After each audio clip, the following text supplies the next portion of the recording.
Hey, what's going on YouTube? This is your boy Forever Brandon TV, coming back with you guys with another video. Guys, I'm going to do another review on Maroon 5's new album. Maroon 5's new album, which sounded more like an Adam Levine album.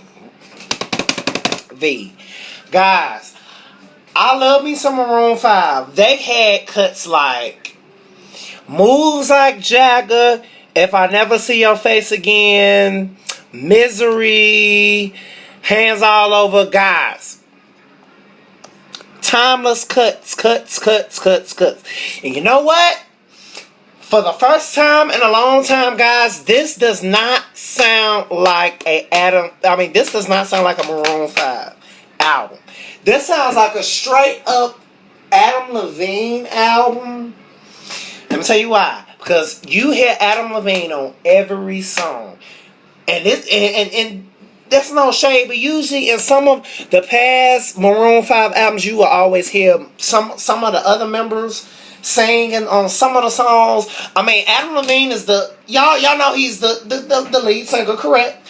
But out of all the albums, this album you heard more of Adam Levine, and then you as you know, his band is all, you know, all the other guys, you know, they usually, but you would kind of used to hear some of them do the backgrounds a little bit. This should be called an Adam Levine album instead of Maroon 5 album, guys. This is no shade, but I love this damn CD.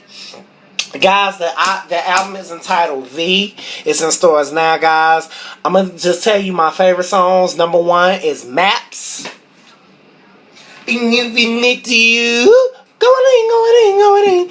Guys, Maps is one of my favorite songs on the album, guys. This is one of the songs that they did on the MTV, the VMA Awards, guys. I love Maps. Okay, I don't care what nobody say. There's been a lot of people on iTunes saying, well, this album don't sound as good as they other stuff and blah blah blah. Y'all asses is just one of the things that y'all asses is just hate. One of the things I love about this album, not the fact that it sounds like an Adam Levine album, is the simple fact that every song sound different, okay? You know, they can't sound like that old stuff. You know, I can understand why some artists cross over, and it's to bring a new sound. It's not the sound that's fucking same all the time on every album, and that's what people was badgering Beyonce about. But anyway, that was a little bit off topic, but I'm just saying, you know, you gotta switch up your game a little bit. So that's what Maroon 5. No, that's what Adam Levine did on this album. Okay, Maps. Okay, V. Okay, then we got number 2, Animals 1. Guys, I was definitely feeling that song. I'm trying to remember, did they do that on the VMAs? Did they do that song? I'm not sure if they did Animals 1 on the VMA. But guys, I was definitely feeling that song. It has a nice little melody, a nice little tone. The guitar sound good. You know, I'm definitely feeling Animals 1. It Was Always You. Number 3 is another one of my favorite songs on this album. Number 4.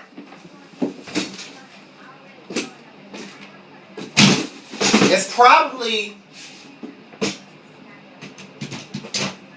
one of the very best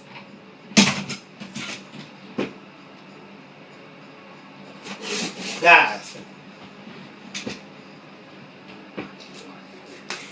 Number 4 is probably one of my favorite songs on this album. And another thing I would like to mention about this album reminds me of a Phil Collins and Genesis album, guys. Some of these songs give me Phil Collins' New Generation.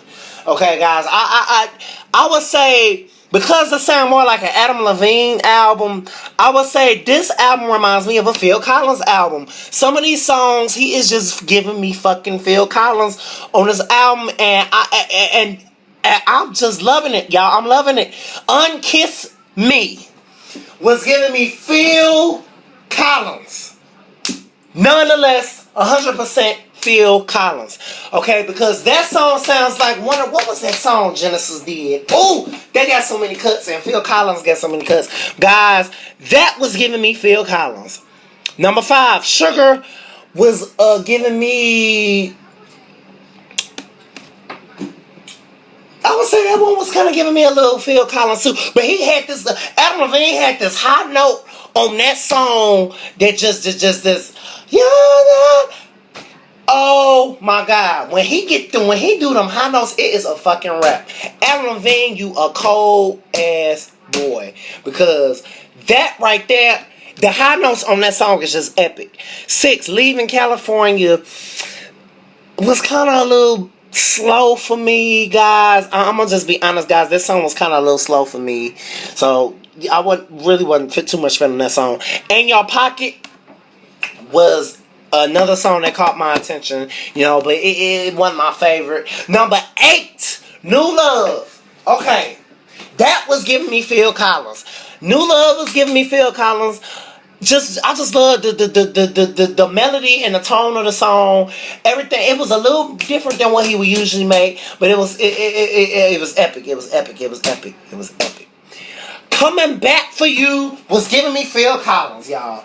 I mean, epically amazing. It was kind of sounding kind of 80-ish a little bit, but that song was the main song that was giving me Phil Collins. So number 8, number 9, number 5, number 4, number 1 and number 2 are my favorite songs on this album.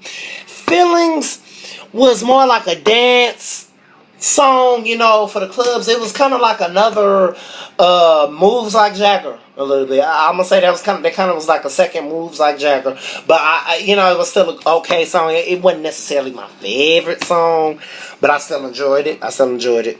My Heart Is Open. That song featuring Gwen Stefani finally is finally doing something. Y'all, she been quiet for so long. Y'all, she need to come out with another album. I will pray and hope that she break, But I was definitely feeling that song. Shoot Love. That song was okay. Sex and Candy. Now, I was expecting that song to sound different than what it really sounded. Okay, that song was just okay, which is number 13 on the album. I was expecting that song to be a little different. Lost Stars. This song was not my favorite song on the album, okay? But I do have the favorite songs I like to listen to. This is for all the Maroon 5 / Adam Levine fans, okay? Now, I know some of the Maroon 5 fans are kind of bashing Maroon 5 a little bit because they saying that this album sounds so different. But you gotta switch up your stuff a little bit, y'all.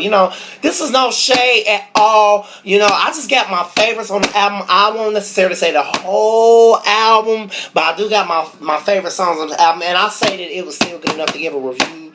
So guys, I am a Maroon 5 fan, so I know that they got some cuts. And Adam Levine is my favorite artist on Maroon 5. He's the favorite member in the band. For one, he stands out a lot more. I would say that this should be more of an Adam Levine album than Maroon 5.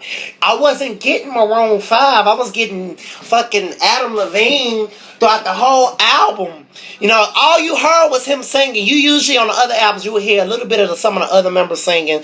You would normally hear Adam Levine, but you would hear a little bit of background. Adam Levine did all the background, All the songs didn't, sound like, they didn't have the actual drums, the actual bass. It was you can hear a little bit of a beat machine in some of the songs, but that's okay. You gotta switch up your stuff just a little bit. So guys, I would say if you like the album, go buy it. But pick up more than one copy if you really, really love it that much. But I do have my favorite songs that I will probably play non-stop, and it's the songs that sound like Phil Collins, guys. Some of these songs were giving me Phil Collins on this album, and that's one of the things I respect about this album, because I love Phil Collins and I love Genesis, but Maroon 5 is Adam Levine kind of sound like a modern day Phil Collins on this album. I'm just gonna tell you that. So guys, this is Forever Brandon TV signing off. Please make sure you like, please make sure you comment, and please make sure you subscribe. Hit that thumbs up button, guys. Get them views. Go and get them views rolling. This is Forever Brandon TV. And I'm going to talk to you guys later.